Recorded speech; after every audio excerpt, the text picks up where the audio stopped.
I never expected laughter to feel like a knife. That night was supposed to be easy, just a simple dinner with friends to shake off a rough week. Sarah handled everything like she always did. The apartment smelled of her garlic pasta, music playing in the background, always her playlist, never mine. By the time everyone arrived, Mark, my best friend since high school, his girlfriend Jenna, and two of Sarah's coworkers, I could already feel myself slipping into performance mode.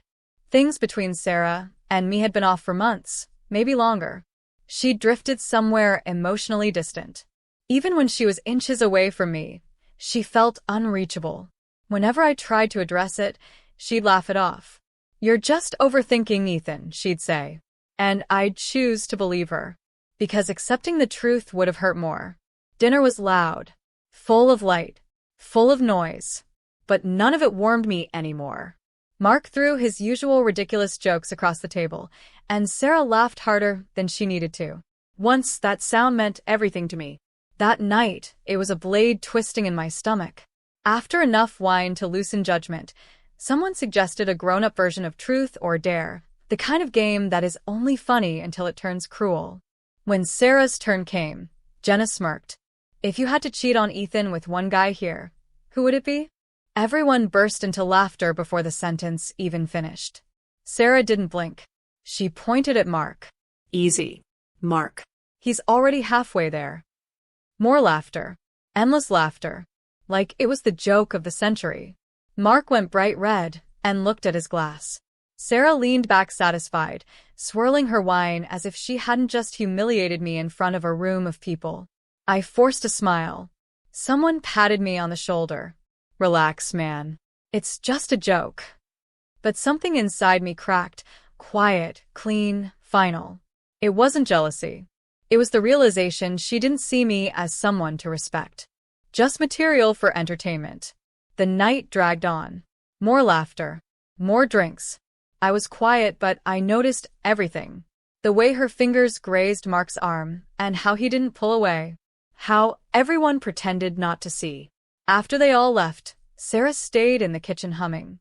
"You're not actually upset about that, right?" she asked, rolling her eyes. "It was a joke."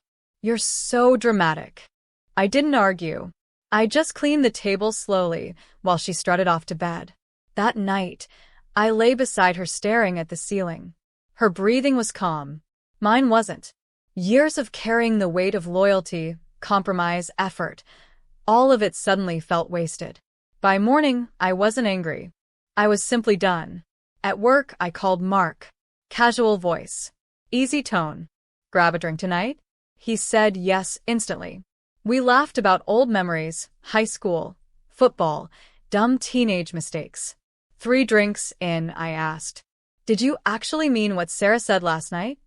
He choked slightly. "What? No, man." "She was just teasing." I nodded and paid the bill. When I got home, Sarah was waiting in the kitchen. "You're late," she snapped. "Yeah." I was with my best friend. She expected me to soften. Expected me to fold like always. I walked past her. Into the bedroom. Opened my laptop. She followed. "What are you doing?" I simply rotated the screen. A hotel reservation. 2 weeks away. In her hometown. "Vacation?" she asked. "Not exactly. That's where I'll be after I move out." Her face collapsed into confusion, irritation, disbelief. "All this because of a joke," she scoffed. "No." "Because that joke showed exactly how you see me." Over the next days, I packed quietly. She cycled through moods, sarcasm, guilt, fake sweetness. I didn't flinch. I didn't lash out. I had nothing left to protect. The day I left, she didn't even look up from her phone. That silence was all the closure I needed. Weeks later, Jenna called. Her voice shook. "Mark and Sarah, they've been seeing each other." I didn't even react. "They deserve each other," I said. Then she added that Mark lost his job, and Sarah was posting cryptic, sad quotes online again. The universe has a dark sense of humor. That night, I poured myself a drink and watched the city lights blur. I wasn't grieving anymore.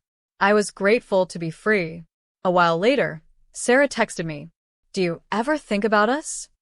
I replied, Only when I remember how peaceful life feels without walking on eggshells. Send. Block. Months passed. I rebuilt quietly. I made new routines.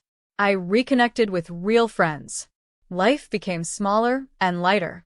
One evening, I saw Mark on the street. He looked older, drained. "I'm sorry," he muttered. "For everything. You didn't deserve it." "You taught me something," I said calmly. "What's that?" "That laughter doesn't always cover joy. Sometimes it hides guilt." He lowered his eyes and walked away.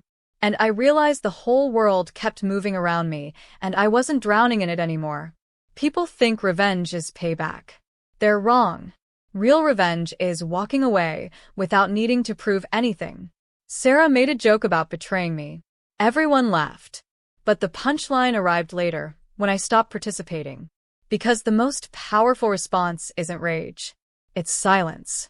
And my silence ended the story.